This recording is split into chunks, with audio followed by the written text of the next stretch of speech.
Mary, welcome to the podcast. It is really wonderful to have you here. Oh, I'm so happy to be here. Will's been reading so many of your books in his year of historicals, and he was like, we've got to get Mary on the show. That's so flattering. And this is the perfect time to do it because this week you're releasing the second book in the After the War series. Before we get into that book, tell everybody kind of the series origin story and about that first book, Between His Lover and the Deep Blue Sea. Well, the funny thing is, see if this sounds familiar to anyone. I wanted to write a story about the fact that after the Napoleonic Wars, most of the Navy was decommissioned, and suddenly you had all of these officers who had jobs and had their livelihood and what they thought they were going to be doing for a long time to come, and suddenly they didn't have a job. Suddenly they were stuck at home, and they had to figure out how to change course and to go do something else. I think a lot of us are experiencing things like that these days.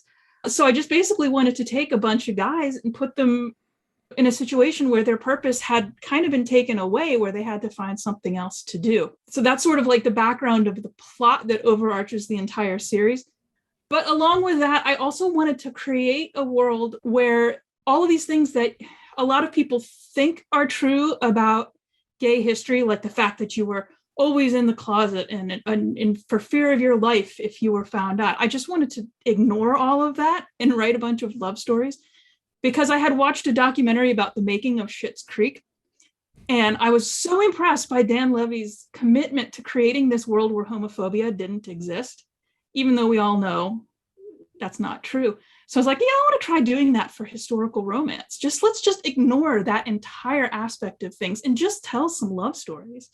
So that's sort of where the overall mood of the series came from. And I also wanted to take a lot of the tropes that I see in the MM books that I read and bring them into the historical romance world, because a lot of them you can't do necessarily with MF romance. So that first book, Between His Lover and the Deep Blue Sea, is an classic age gap romance where you have the excitable young guy who's a little bit of a train wreck and the older and wiser guy who falls for him even though he thinks he shouldn't, and just how that dynamic creates something even greater than the two of them that they started with. And then the second book in the series, the one that comes out this week, I wanted to go for the classic gay awakening story of the guy who doesn't quite understand why things in his life just haven't really clicked before. And he's done his duty. He's a duke, and he has done all the things that a duke should do and takes his duty very seriously. But why is his life so unfulfilled? And he gets the answer to that from his brother's best friend. So it was just fun to create this world that these guys are just hanging out for this summer because they have no clue what to do with the rest of their lives and are figuring that out as they go along too. I like that you're kind of, working to battle some of the stuff that can happen in historicals where it's viewed that gays and queer people were always suffering. I mean, there are happy times to be had in all instances. And if you're deliberately staying away from that, you can create that happiness and still be historically accurate at the same time, I think. Oh, yeah, because there was so much more to history than the things that we're taught in school or that reach the popular consciousness. And one of my things I've been making into sort of like a branding thing lately is love has always been love. Again, I just want to tell these love stories because people have always found a way to make it work, even in difficult times. I kind of reject the notion that everybody just sort of tucked away in their own little corners, afraid to be who they were. That's just not human nature. And there are so many examples from history of people who lived openly and got away with it, even though it was like an open secret. I don't know, Frederick the Great of Prussia, he got the name the Great and everybody knew what was going on with him, and yet he was the ruler of Germany. So it's not always under the carpet. And you do know your history. You've actually got 2 history degrees. So I do. You know of what you speak. The first degree is just straight history. I got it from the University of Central Florida, but I kind of specialized in what you would call the early modern era. So everything from like the French Revolution up to World War I in Europe, including both of those. I love social history, and I love I really just love the story of how everything changed because of the Industrial Revolution and how life just became, within 100 years, was completely different. and all the social ramifications of that. And the funny thing is, since I've been writing since I was 10 years old, I always knew I wanted to be a writer, and I always knew I wanted to write historical romance. So I deliberately got a degree because I knew that I was going to write historical romance. Much to my parents' chagrin at the time, like, how are you going to do something useful? And then I went and got the second degree, which is actually an interdisciplinary degree in history and education, because I thought I would teach high school history. After that is when I decided to go get a master's degree in theater from Villanova University, because I thought, okay, I'll do the history program at the school that I'm working at, and I'll do the theater program as well. Honestly, I've learned more about writing and even about history, because we study the history of theater, than I would have in my undergraduate degree. It's really helped with my writing. It's been fascinating. It was fun getting all those degrees. Oh, I'm such an academic. I love it. And I read history books for fun. That's a lot of what I read for fun. What sparked the love of history for you? It was the realization that this all actually happened. After my senior year of high school, I got a job for the summer at the Pennsylvania Renaissance Fair, running around being an Elizabethan peasant. But back then, they had a whole program where they taught history and they taught us how to speak Elizabethan English and just all of these different things. And then from spending a summertime pretending to be somebody from 1588, it just really dawned on me, hey, this actually happened. People actually lived these lives, and they're not so different from us, because they had drama and they fell in love and they had their triumphs and they had their failures. It was suddenly all very much alive for me. It wasn't just that list of battles and dates and presidents that we all have to memorize. It was, wow, this actually happened. That was such an eye-opening moment. Because if you start to think about all the lives that people have lived and all the experiences that they've had, whew, exciting stuff. Is there a particular era that attracts you the most, whether it's what you like to study or where you like to write the most? I think as I've gone along with my career, I really enjoy the late Victorian era, which is technically an official term. The late Victorian era is from 1876 up till like about 1903, 1901. That's when Victoria died. Ugh, fact check me. But no, I love that late Victorian era because so many things were going on. And if you think about the technological advances that happened within the last 2 or 3 decades of the 19th century, I mean, we went from sort of a more primitive isn't exactly the right word, but electricity was invented, running water was invented, transportation advances. You could travel so much faster. The rights of women were being advanced. People were starting to realize, hey, maybe we shouldn't treat these quote unquote colonials who have different skin colors than us quite so badly. And as I have discovered in my research, actually in England, the first gay rights organization started in 1890. So a lot of things that we think are modern actually started to happen in the 1880s and 1890s. I think if a modern person were to go back and live in those decades, it would feel a lot more familiar than people think that it would, because so many things that we take for granted were actually created around then. Given your degrees and your background, how much new research do you have to do for books? Or because, as you noted, you read history for fun, do you gather these facts and then put them into stories?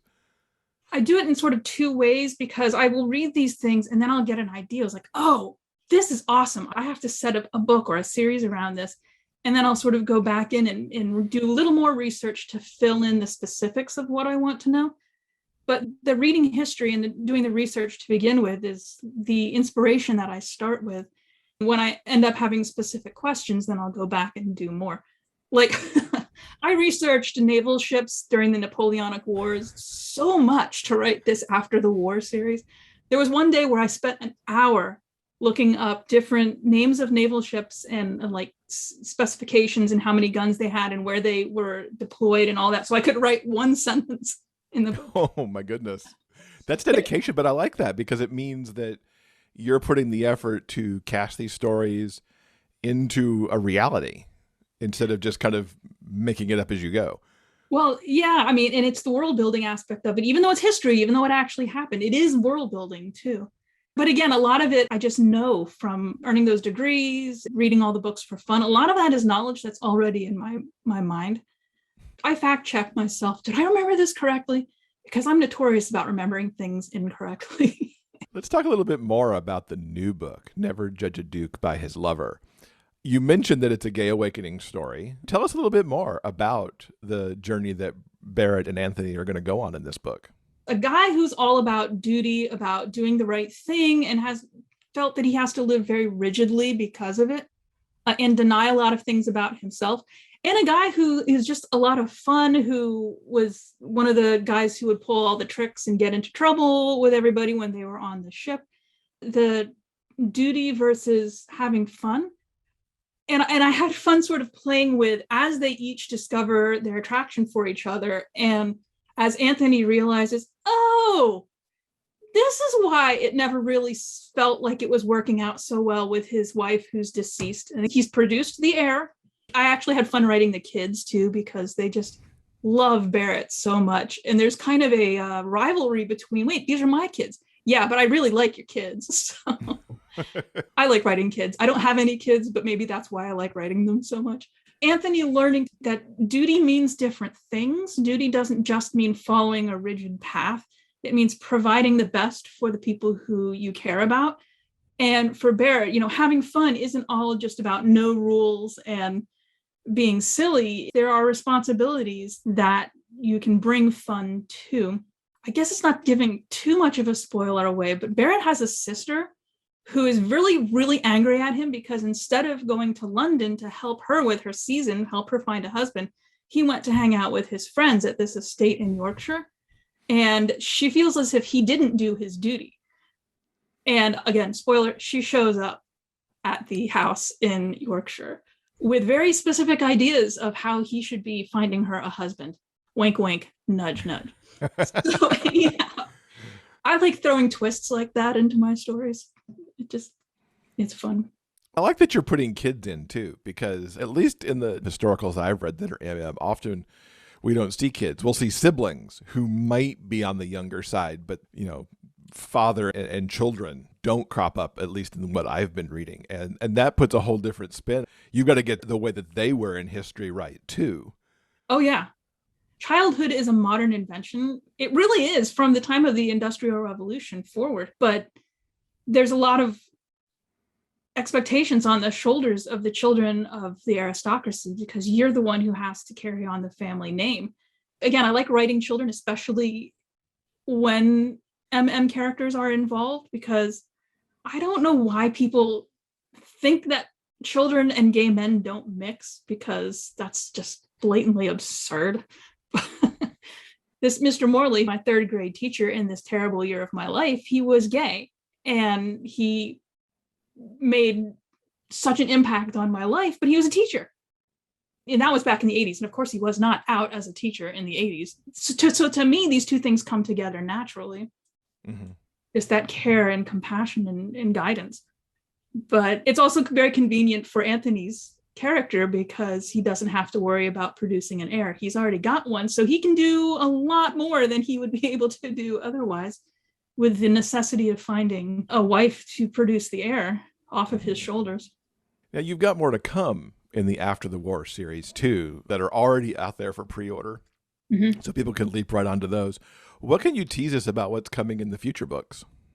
So for those who've read the first two books, there's two ships and there's two groups of guys. So far in the first two books, only the guys from the ship, the Majesty, are there at the house in Yorkshire, but the guys from the other ship, the Hawk, show up in book 3. And book 3, which is Games Lovers Play, is actually a lot about PTSD and the fact that, war is a difficult thing to go through. And the one character, Red, is really dealing with survivor's guilt. Lucas, who comes from the other ship, they have a long-term relationship, but he's sort of in denial about whether he deserves it or not. And then from there, with the last 2 books in the series, it's just exploring a lot of the different relationships between the guys. So there's a character that shows up in Never Judge a Duke by His Lover, Percy, who is just, he's such a goofball. He's an uninvited guest and he just doesn't leave. So that final book is going to be fun and it's going to be silly about Percy and just getting into trouble. one good deed deserves a lover. He gets credit for something he didn't do, and it just starts to snowball and he turns into this big hero, and he is not hero material. And the other guy, Clarence, his love interest in that, he just keeps egging it on. So I love writing lighthearted, silly books just as much as I love writing the juicy ones. It's nice, as you're reading a series, to get that variety, to go from a lighthearted to something a little more deep and digging into some issues there. We got to give a little hat tip to your cover artist. He is amazing. Well, actually, I have two. So for the After the War series, her name is Dar, and she just does these brilliant covers. And then the cover designer that I have for my self-published work, Erin, she's amazing too. I have been so lucky when it comes to covers. Your covers overall are gorgeous across all of your books, but Dar in particular on the After the War series, they're so old school, historical look, right down to the type fonts. And then the way you've titled them too is very old school romance book titling. Too. There's such a thing with historical romance titles. I actually think a lot of them are just okay, I know that's the standard. So I was trying to play with that a little bit more. There's just fun stuff that you can do with that. But with Dar, with those covers, when I sent her the specifications for okay, so maybe this and this, I was like, I don't know where you're going to find all these stock images and things to put together for historical covers, because there's not much out there. But what she came up with is just so perfect. It's definitely she deserves credit for that. Now, you've got a lot of series, and there's one that's running kind of concurrent alongside After the War with Peter and the Wolves. You say that this is a project that you started this year to really entertain yourself. Yes. Tell us a little bit about this series and then what is making it so entertaining for you. I love Peter so much that it's probably not healthy. So a lot of my writer friends have talked about how during the pandemic and during lockdown, they haven't been able to write because everything just becomes so overwhelming and they're running into roadblocks and things. But for me, I stress write.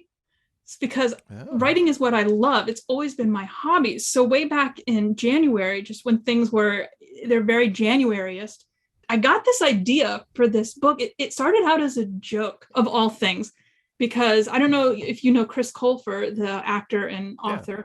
He was on Glee. He had posted a picture that had been in Rolling Stone magazine during the first season of Glee, where he's kind of dressed like Pinocchio a little bit at a bar, and he's looking very sweet and fey and innocent, surrounded by all of these bears wearing, leather gear and stuff like that. And he had posted that picture again for some reason. I was like, oh, this is so funny.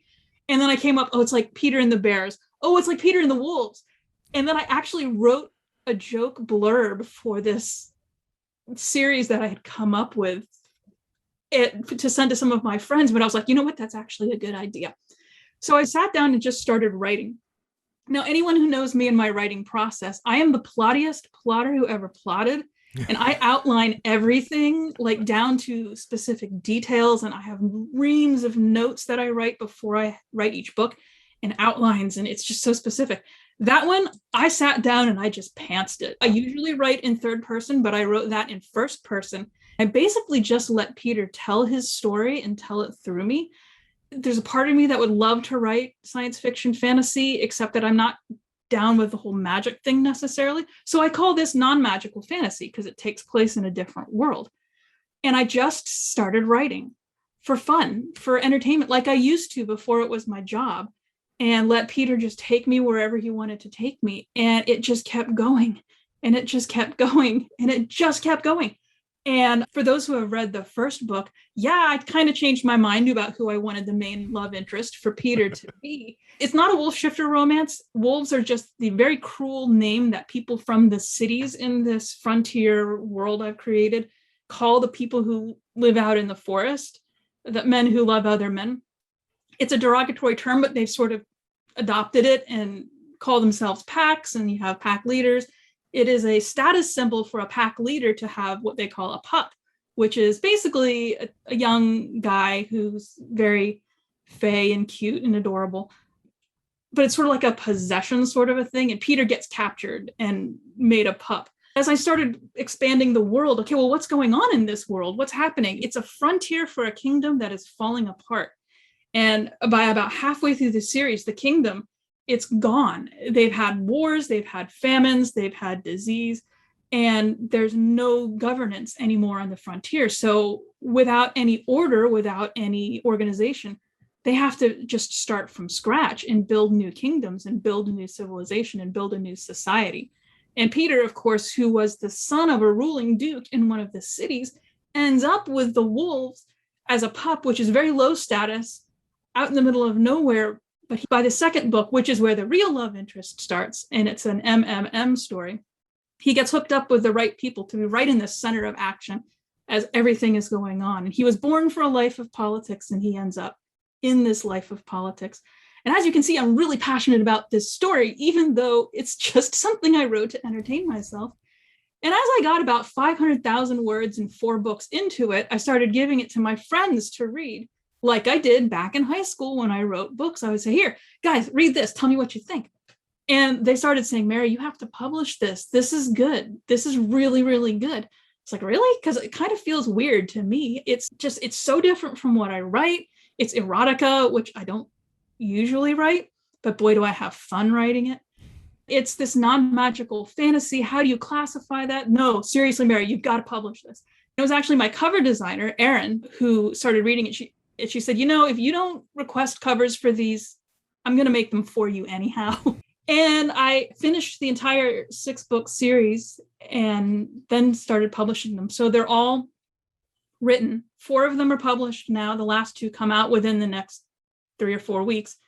And yes, I've started writing a spin-off series just to entertain myself, because there's a lot of characters and a lot going on in this world and a lot more that I need to explore in various parts of the frontier and in the old realm of this kingdom that's fallen apart.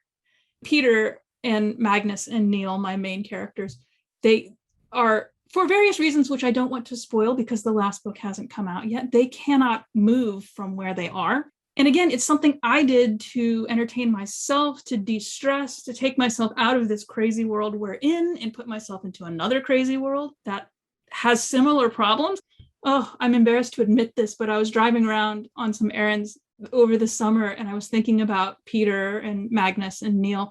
And I was suddenly hit with this wave of absolute grief because these people aren't real and I'll never meet them in real life. And I was like, okay, Mary, calm down a second. When you're a writer, your characters are so real. They're so real. I was struck by the fact that you said you were the plottiest plotter ever, and then you flipped over to being a pantser. Did you stay a pantser through the entire series? Oh, yeah. In general, I figured, okay, by the end of this book, X, Y, and Z needs to happen, but let's see how we get there. Then Peter would throw a wrench in the works and, oh, okay, so we're going there now? All right, okay, I guess that's where we're going. It's a really great palate cleanser in a way, because the thing about self-publishing and the whole world of indie publishing these days is we can publish so fast that it means that we're writing so much all the time. And I have over 135 books out across about 3 or 4 different subgenres. And sometimes you just need to switch things up and do it differently so that you don't burn out. I was really close to burning out this spring, but writing something so different in such a different fashion with such a different voice stopped me from just completely jumping off the cliff. It's great to hear that you just tossed things up completely to do Peter and the Wolves and to try to find that palate cleanser. We got to talk about how you got started. You've mentioned already that you were 10 when it was decided you were going to be a writer. And you've got this line in your bio that I just love, that it kicked in one day when you realized you didn't have to wait for the creative writing assignment to be given to you at school, that you could just go write something. What sparked you into being a storyteller? I had a really difficult, uncomfortable, painful childhood in a lot of ways, because my parents split when I was 6 years old and my mom didn't see it coming. And we ended up in this very small suburb of Philadelphia with a very definite religious bent to it. And I never felt as if I fit in that town, but I always felt as though I was being crammed into the box that I should fit into in this town. And I escaped through reading a lot of things. But there was that moment that was almost spiritual when I was in 3rd grade where I would come into school every day and I was like, oh, please, Mr. Morley, please, please, please give us a creative writing assignment. Oh, I want to do it so badly. And it just kept not happening. I was like, oh, maybe today will be the day. Oh, and then that voice in my head, which came from somewhere else, like, you don't have to wait for Mr. Morley to assign you a creative writing assignment. You can just write something. And I did. And I never looked back. But the ironic thing is, too, which probably, again, delve into the deep psychology of coming from a broken home. So my parents split when I was 6. A year and a half later, my granddad, my mom's dad, who'd become like my father figure, died suddenly of a heart attack. About a year and a half after that, when I was in 3rd grade, my 2 older half brothers, who were my dad's from his first marriage, who he left with my mom when he left her, my dad remarried the woman who he cheated on my mom with and asked for his 2 sons back. So like all of these tumultuous things connected to family and connected to love were just like slipping through my fingers. And 8-year-old, 10-year-old Mary didn't understand what was going on. But right from the start, everything that I wrote turned into a love story, whether I wanted it to or not. Everything I was writing was about people falling in love. Everything was about people being loved. I don't want to sound sad while saying this, from a kid who did not feel like she was getting love at all, because I developed anxiety disorders because of all these severe separation events in early childhood. And I was picked on by my classmates, and I was disruptive because of these panic attacks I would have. And my mom, meanwhile, was going through everything she was going through as a single mother with 2 children at that point. And we moved in with my grandmother, who told me, your mother deserves better than you. And, why can't you be more like your brother, who was just like seen as the perfect child? So I think that writing for me as this kid in late elementary school and middle school was therapy. And I did not even know what I was doing, but I was processing this weird relationship with love that I had going on through writing these love stories. Looking back as an adult, I'm like, whoa, what was going on in little Mary's brain? I've never thrown away anything that I've written. I have boxes and boxes of spiral bound notebooks that I have not looked at for 30 years that have all of these original stories that I wrote. For someone who was not treated well at school and not treated well at home, it was a great way to go to someplace where I was happy. At what point did it become, I'm going to do this for a career? Well, the funny thing is, I thought that it's what I wanted to do for a career, and then my 20s happened. And when I was in college, I guess I was about 18, my mom was diagnosed with breast cancer. And I put a lot of things on hold to just be there for her and to just help with that whole thing. She fought it for 8 years and then passed away when I was 26. I just sort of had put so many things on hold. And by that point, I'm like, well, I'm living on my own. I have to make the rent. I have to pay for all these things. And I had dabbled in traditional publishing, and I didn't like the feeling that I had to get somebody to approve of what I was writing in order to be published. I just didn't like the whole rigmarole. So I gave it up for a while until about 2007 or so. People started talking about this new thing on the horizon called self-publishing. I was like, wait, you mean I can publish books and I don't have to get some weird person up in New York City to actually like my books in order to publish it? So the minute I heard about self-publishing, I was like, that's what I want to do. I was really lucky because the very first editor that I ever found, Alison Dashow, she was doing freelance work at the time. Now she works for some of the Amazon imprints, but she has been the editor for many, many, many, many award-winning historical and other romance novels.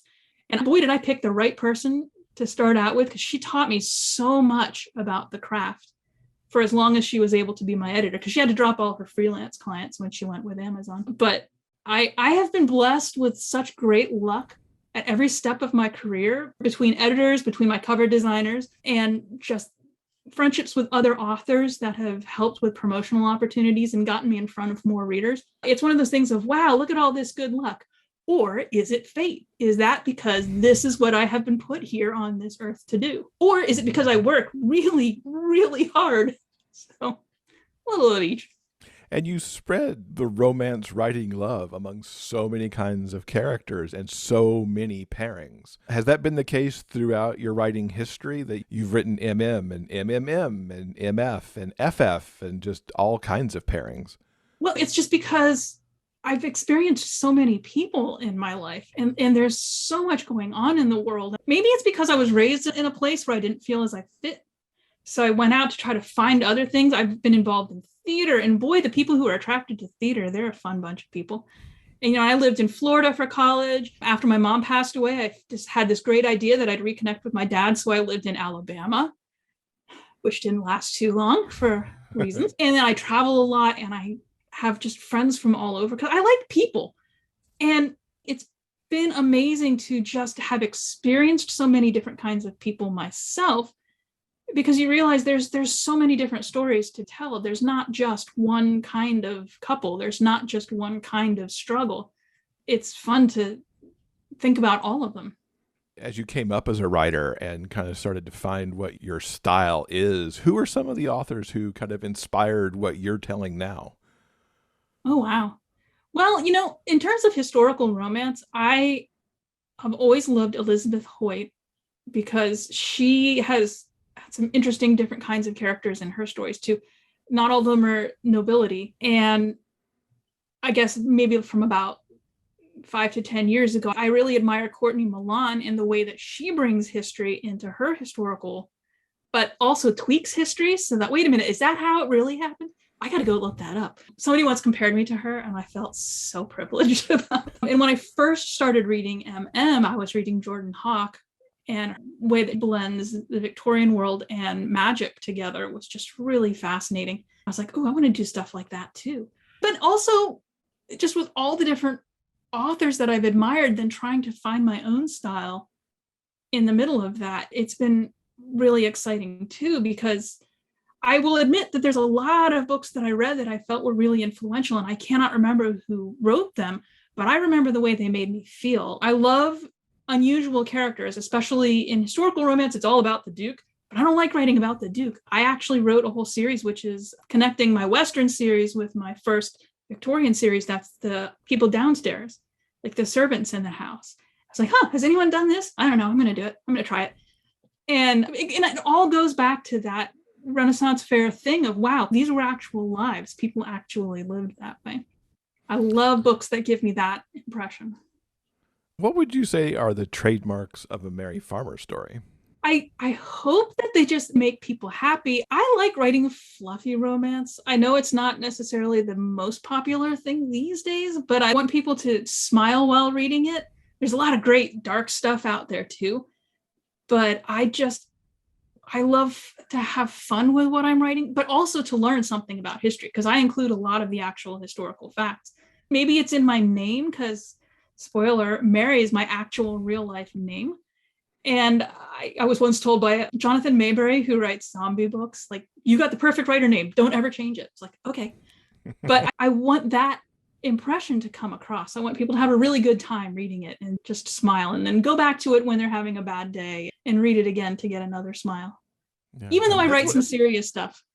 That's one of the things that we like so much, because we're, especially in the last couple of years, it's been nice guys doing nice things who may have some issues, but it's also not super heavy angst. It's kind of like the sweet spot for what we like to read lately. One of the things that I don't generally tend to write alpha males, because I don't really care for them in real life either. I like those beta heroes, the ones who try to be the nice guy and yet still end up winning the guy or the girl at the end of the day, because there's so much to be said for spreading kindness in the world, and there's so much to be said for just everybody trying to teach each other how to get through this thing in a positive way instead of just constant conflict and angst. I don't mind a little bit of angst. And again, the Peter books are very different from what I write, because they're so much darker than what I write, or at least they were at the beginning. There are some definite light moments as you get further along in that series. But it's just, I like to be happy. It's a way that I have coped with everything going on. And I know that it's very much needed right now. Also, I think in terms of the shows that people keep recommending for me to watch on TV, my first question is it dark? Oh yeah, but it's, sorry, I can't read it. I can't watch it. Like the Umbrella Academy. It's like, oh, I like the concept of the Umbrella Academy. Watch the first episode. Nope, not going to be able to do this one for a couple more years. I'll go back to watching Glee for the 12th time in a row. But, things like that. Because that's what I feel like we need right now. Yeah, absolutely. You mentioned getting the historical facts right. And besides the stories that you deliver, you actually deliver the historical notes to give people more to think about too. Do you enjoy writing that piece of the book, or is it kind of like the more academic, I just have to put this in here sort of material?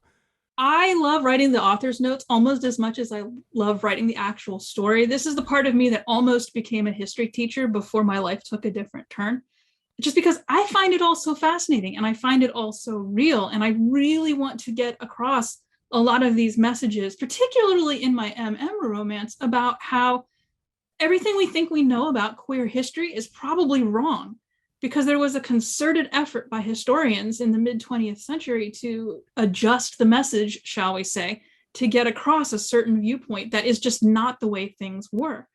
And in my reading history books for fun thing lately, I've been reading a lot of, well, it's so funny that it's considered a new field of study, queer history. It's like, it's not a new field of study. This has always been going on, but a lot of things are being taken out from where they've been swept under the carpet.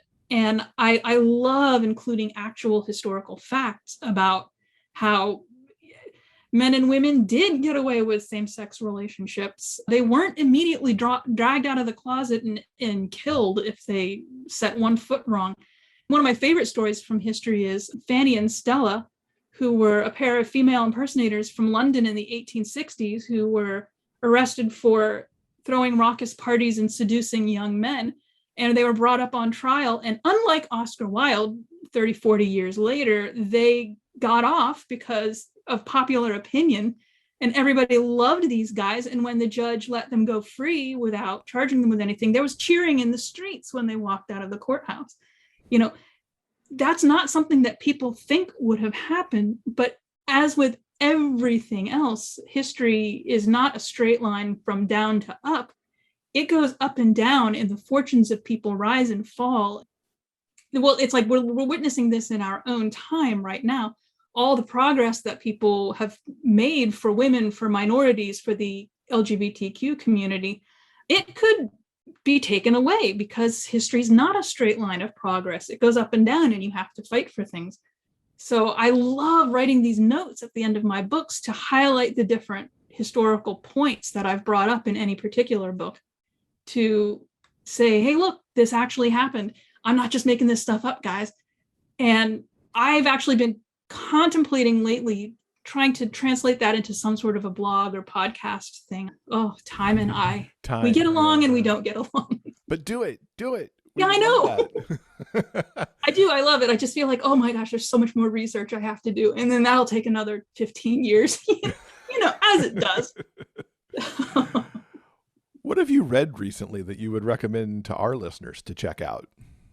Oh, I'm almost embarrassed to say this, because what are the things that I swore up, down, and sideways that I would never read because they're just too weird and I don't like them and they're just not my thing? I am never going to read Omegaverse, never going to read Mpreg, and I'm never going to read anything with shifters. So guess what I've been reading all summer long? I've gotten so hooked on this Forbidden Desires series by Piper Scott and Virginia Kelly, which is Dragon Shifter, Omegaverse, Mpreg, and it's amazing, and it's so funny, and the characters are so great. And then the other series that I have been so into this year, from a much less well-known author, Taylor J. Gray, is this Isaac series, which is, again, things I didn't think I would ever be interested in reading. It's like BDSM about a sex slave, Isaac. She is so good at character and so amazing at world building. It's just so absorbing, and I have been waiting with bated breath for all those books. I actually friended Taylor on Facebook, and now I bug her. When's the next book? When's the next book coming out? And she started reading Peter last week too. So now she's like, ooh. So, but I love that interaction with other authors. I love how we can encourage each other and build each other up. The more we encourage people to read, the more they will read, and the more that we lift each other up, the more we'll all be doing well. So I'm all about supporting my fellow authors, even if it's just fangirling them in Messenger when, like, when's the next one coming out? When's the next one coming out? Sometimes, that's the best thing you can do is prompt them to the next one to let them know that you want it. It means everything to know that somebody is reading and enjoying your work, because let's face it, our job as writers is to be constantly criticized or judged. That's what reviews are. And I have a love-hate relationship with reading my own reviews. I try not to, and yet somebody recently made a really good case why I should. I haven't decided if I want to or not, but it's constant criticism in a way. So when we support each other, when we encourage each other and cheerlead each other, it makes a world of difference. Mm-hmm. It really does. We've talked a little bit about what's coming up with After the War. There's more Peter and the Wolves coming. What else should we be on the lookout for in the coming months? Well, I'm really hoping to start the sequel series to my Brotherhood series next year. I think next spring I should start publishing those books. For those who've read the Brotherhood series, in the last 2 books of that 10-book series, they were in New York City. And I introduced a character, Jasper Werther, who works at this club, the Slippery Slope, which is based off of The Slide, as a nightclub in the 1880s and 1890s.